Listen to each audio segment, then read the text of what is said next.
बिस्मिल्लाहिर्रहमानिर्रहीम, अस्सलाम वालेकुम। दोस्तों, आज की वीडियो में हम पाक फ़िज़ाइया के नए मुमकिन ट्रेनर पर बात करते हुए ये जानने की कोशिश करेंगे कि भारत की मगरिब से इंजन हासिल करने में नाकाम हो रहा है और इसकी क्या वजूहात हैं। और फिर आखिर में हम पाक नेवी के लिए ख़रीदी जाने वाली हंगोर क्लास सबमरीन के मुतल्लिक मालूमात आपके साथ शेयर करेंगे। लेकिन दोस्तों, वीडियो में मज़ीद आगे बढ़ने से पहले आपसे गुजारिश है कि हमारा यूट्यूब चैनल सब्सक्राइब करें और इस वीडियो को अपने दोस्तों और रिश्तेदारों के साथ शेयर करते हुए कमेंट सेक्शन में हमारे कंटेंट या टॉपिक के मुतल्लिक अपनी कीमती राय से ज़रूर आगाह करें। शुक्रिया। दोस्तों, सबसे पहले बात करते हैं पाकिस्तान एयरफोर्स की। तो दुबई एयर शो के दौरान कुछ खबरें मंजर आम पर आई हैं कि जिनके मुताबिक पाक फ़िज़ाइया ने चाइनीज़ साख्ता L-15 एडवांस जेट ट्रेनर को हासिल करने में गहरी दिलचस्पी का इजहार किया है। यह रशियन याक 130 का अपग्रेडेड वर्जन है कि जिसको चाइना अपने पायलट्स की 4.5 जनरेशन ट्रेनिंग के दौरान इस्तेमाल करता है।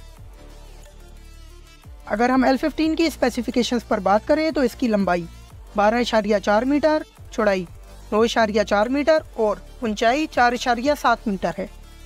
इसमें 2 अदद रशियन साख्ता टर्बोफैन इंजन्स का इस्तेमाल किया गया है जो इसको मैक 1.4 की हद रफ्तार फराहम करते हैं। दोस्तों, L-15 को ट्रेनिंग के अलावा लाइट कॉम्बैट एयरक्राफ्ट के तौर पर भी इस्तेमाल किया जा सकता है और इस मकसद के लिए इसमें 9 हार्ड पॉइंट्स मौजूद हैं कि जिनको SD-10 और PL-8 air to air missiles के अलावा LS-6 सैटेलाइट गाइडेड बॉम्ब से भी लैस किया जा सकता है। इस वक्त पाक फ़िज़ाइया में पायलट्स की ऑपरेशनल कन्वर्जन के लिए F-7 पीचेस को इस्तेमाल किया जाता है कि जिनको पाकिस्तान जल्द अज जल्द रिप्लेस करने का ख्वाहिशमंद है और यकीनन L-15 मुस्तकबिल करीब में इनकी रिप्लेसमेंट के तौर पर पाकिस्तान एयरफोर्स में शामिल हो सकता है। अब बात करते हैं भारत की। तो एक जानिब अमेरिका तेजस मार्क 1A के लिए इंजन्स देने में तखीर कर रहा है, तो वहीं दूसरी जानिब जर्मनी ने अंडर डेवलपमेंट जोरावर प्रोजेक्ट के लिए इंजन्स देने से साफ इनकार कर दिया है। भारत ने तेजस मार्क 1A के लिए अमेरिकन कंपनी जनरल डायनामिक्स का बनाया हुआ F404 इंजन सेलेक्ट किया था कि जिनकी सप्लाई अगस्त में शुरू होना थी, लेकिन सामने आने वाली लेटेस्ट रिपोर्ट्स के मुताबिक अभी तक भारत को अमेरिका की जानिब से कोई इंजन रिसीव नहीं हुआ। याद रहे कि भारत ने तेजस अपनी फ़िज़ाइया की ज़रूरियात को मद्देनज़र रखते हुए तकरीबन 35 साल के अरसे में डिज़ाइन एंड डेवलप किया है और इसका मकसद इंडियन एयरफोर्स में शामिल कई पुराने होते फाइटर जेट्स को रिप्लेस करना है। लेकिन अगर अमेरिका भारत को तेजस मल्टी रोल फाइटर जेट के लिए इंजन्स फ्राहम नहीं करता तो पहले से ही इल्तिवा के शिकार इस प्रोजेक्ट में मज़ीद देरी आएगी, जो कि भारतीय फ्लाइंग कॉफिल्स यानी MiG-21 और इस जैसे फाइटर जेट्स के लिए बुरी खबर है। अगर बात करें जर्मनी की, तो इसने भी जोरावर प्रोजेक्ट के लिए इंजन्स देने से साफ इनकार कर दिया है। जोरावर प्रोजेक्ट का मकसद लाइट अटैक टैंक्स बनाना था जो कि लद्दाख जैसे हाई अल्टीट्यूड एरियाज़ में इस्तेमाल के काबिल हों। भारत को इनकी कमी 2020 में महसूस हुई थी कि जब चाइना ने टाइप 15 टैंक्स को मशरकी लद्दाख में डिप्लॉय किया था। अगरचे इसके जवाब में भारत ने भी T-72 और T-90 टैंक्स लद्दाख भेजे थे, लेकिन ये चाइना के सामने मुकम्मल नाकाम रहे क्योंकि इनको मैदानी या सहराई इलाकों में इस्तेमाल के लिए डिज़ाइन किया गया था, ना कि ऊंचाई पर मौजूद पहाड़ों के दरमियान इस्तेमाल के लिए।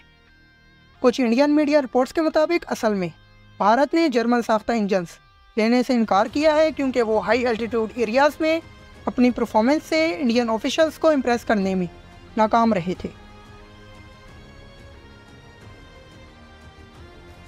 अब आखिर में बात करते हैं पाक नेवी की हंगोर क्लास सबमरीन्स पर। तो ये basically Chinese type 039A submarines का अपग्रेडेड वर्जन है। 2015 में चाइना और पाकिस्तान के दरमियान एक मुआहदा तय पाया था कि जिसके मुताबिक पाकिस्तान ने 8 सबमरीन्स चाइना से हासिल करना थी। इनमें से 4 सबमरीन्स को चाइना ने बनाना था, जबकि 4 को मुकम्मल ट्रांसफ़र ऑफ टेक्नोलॉजी के तहत कराची शिपयार्ड पाकिस्तान में तैयार किया जाना था। अगर हम हंगोर क्लास सबमरीन्स के मेन फीचर्स पर बात करें तो ये चाइना की पहली diesel electric AIP capable submarine है। यहाँ AIP से मुराद एयर इंडिपेंडेंट प्रोपल्जन सिस्टम है और इस टेक्नोलॉजी के बायस ये सबमरीन लंबे अरसे तक पानी के ऊपर आए बगैर अपना मिशन मुकम्मल कर सकती है। इससे पहले सबमरीन्स को हर थोड़े अरसे बाद सतह समंदर पर आकर ऑक्सीजन टैंक्स को भरना होता था ताकि ये ऑक्सीजन बाद में क्रू और सबमरीन इंजन इस्तेमाल कर सकें। AIP टेक्नोलॉजी की मदद से अबदोज़ें समुद्री पानी से ही ऑक्सीजन हासिल करती है और इसी बाइस इनके दौरान जंग दुश्मन के हाथों स्पॉट होने के इम्कानात बहुत कम होते हैं। दोस्तों, ये सबमरीन चाइना ने ख़ास तौर पर एंटी शिप रोल के लिए डिज़ाइन की है, लिहाजा ये सबमरीन YU-6 टॉर्पीडो फायर कर सकती है। इसके अलावा ये YJ-18 सुपरसोनिक क्रूज मिसाइल जिसकी स्पीड मार्क 3 है और YJ-8X subsonic anti ship missile भी लॉन्च कर सकती है।